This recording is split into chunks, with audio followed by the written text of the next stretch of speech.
بلندیوں سے بلند ہے مقام زینب کا، درود پڑھ کے لیا کر تو نام زینب کا، یہ سر پہ چادریں ابھی بھی گواہی دیتی ہے، یہ سر پہ چادریں ابھی بھی گواہی دیتی ہے پردہ داری کا سارا نظام زینب کا۔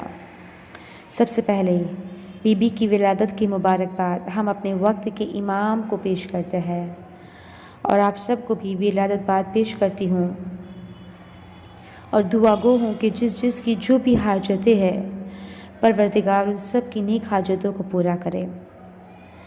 عزیزوں، زینب نام آتی ہی زبان پر کربلا کا سارا منظر یاد آ جاتا ہے، یا یہ کہے کہ ان کی جو سیرت ہے وہ ہماری نظروں کے سامنے آ جاتی ہے۔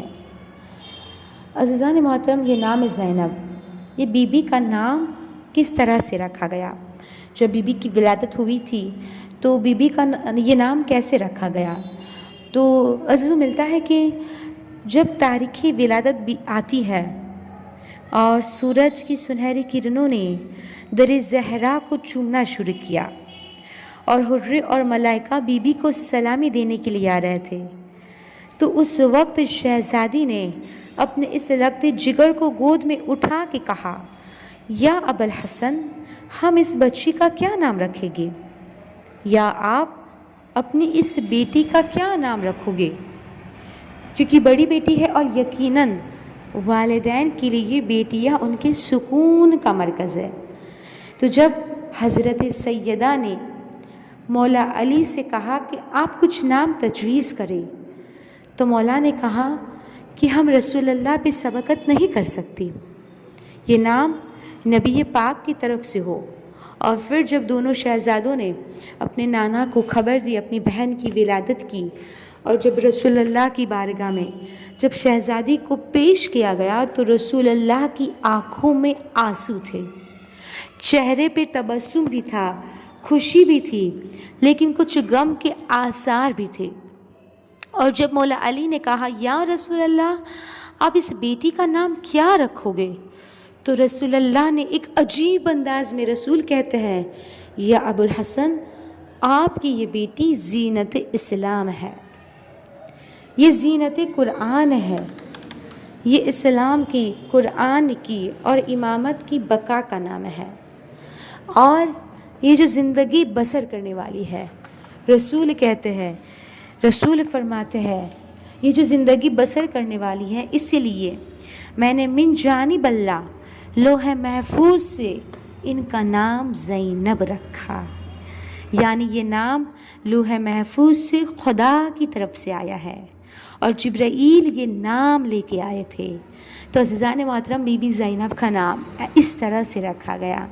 تو یہ تو ہو گیا بی بی زینب کا نام، لیکن یہ نام کا میننگ کیا ہوتا ہے، مطلب کیا ہوتا ہے؟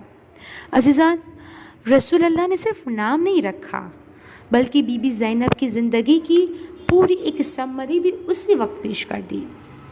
یعنی جب شہزادی نے رسول کی آغوش میں آئی اور جب رسول نے ان کا نام رکھ دیا، تو رسول اللہ نے اس وقت جتنے بھی حاضرین تھے ان سے کہا کہ دیکھو، جو یہاں پہ موجود ہیں وہ سن لے، اور جو نہیں ہے انہیں بھی بتا دے کہ اس بچی کا احترام تم پر لازم ہے، ان کا حق انہیں ادا کرے، ان کو کبھی مایوس نہ کرے، ان کا احترام کرے۔ اور پھر جب رسول سے سوال ہوتا ہے، شہزادی سوال کرتی ہے کہ بابا، آپ کی آنکھوں میں آنسو کیوں ہے؟ اس بچی کی ولادت کی خوشی کے موقع پہ آپ رو رہے ہیں، آپ کی آنکھوں میں آنسو ہے۔ تو رسول فرماتے ہیں کہ جو اس پر گریہ کرے گا۔ عزیزان محترم، رسول نے پہلے کربلا کا پورا بیان پیش کیا، واقعہ کربلا کو پیش کیا، اور بیان کرنے کے بعد رسول فرماتے ہیں کہ جو اس پر گریہ کرے گا اسے اتنا ہی ثواب ملے گا جتنا کہ غم امام حسن اور غم امام حسین میں رونے کا ثواب ہے۔ یعنی کہ جناب زینب کو یاد کرنا، ان کا ذکر کرنا، یہ جنت دلا دے۔ اور یہ نام کا میننگ یہ ہے کہ زینب حسن پہ سے ہے، زینب یعنی جمال، خوبصورتی، ڈیکوریشن۔ زینت. اور اس کا ایک معنی یہ بھی ہے کہ خوشبودار درخت کو زینب کہا جاتا ہے. ایک خوشبودار ہرے بھرے درخت کو زینب کہا جاتا ہے. اور عزیزو اگر میں یہ کہوں تو غلط نہیں ہوگا کہ 5 معصومین نے جناب زینب کے سائے میں آرام کیا. اور جب آپ رسول کی آغوش میں آئی تو رسول اللہ نے کہا کہ ان کی صورت اور ان کی سیرت خدیجہ سے ملتی ہے، اس لیے بی بی کو ثانیہ خدیجۃ الکبریٰ بھی کہا جاتا ہے. اور عزیزو بی بی کے نیم کا ایک میننگ یہ بھی ہوتا ہے کہ باپ کی زینت.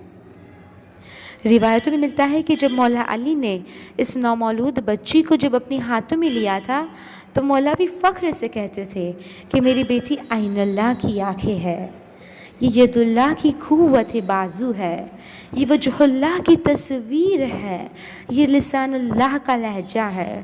اور مولا کائنات فخر سے کہتے تھے کہ اگر میں فاتح خیبر ہوں تو میری دونوں بیٹیاں فاتح کوفہ اور شام ہے. اور دونوں بیٹیوں نے یہ بات ثابت کر کے دکھائی کہ کوفہ اور شام کی دربار میں بازار میں. تو یہاں پر عزیزان محترم شاعر بھی کیا خوب کہتا ہے، بنت علی علی کی طرح سرفراز ہے، زینب خدا کی شان محمد کا ناز ہے، زینب رضا صبر کی جائے نماز ہے، زینب رضا صبر کی جائے نماز ہے، زینب نبی کے دین کی عمر دراز ہے.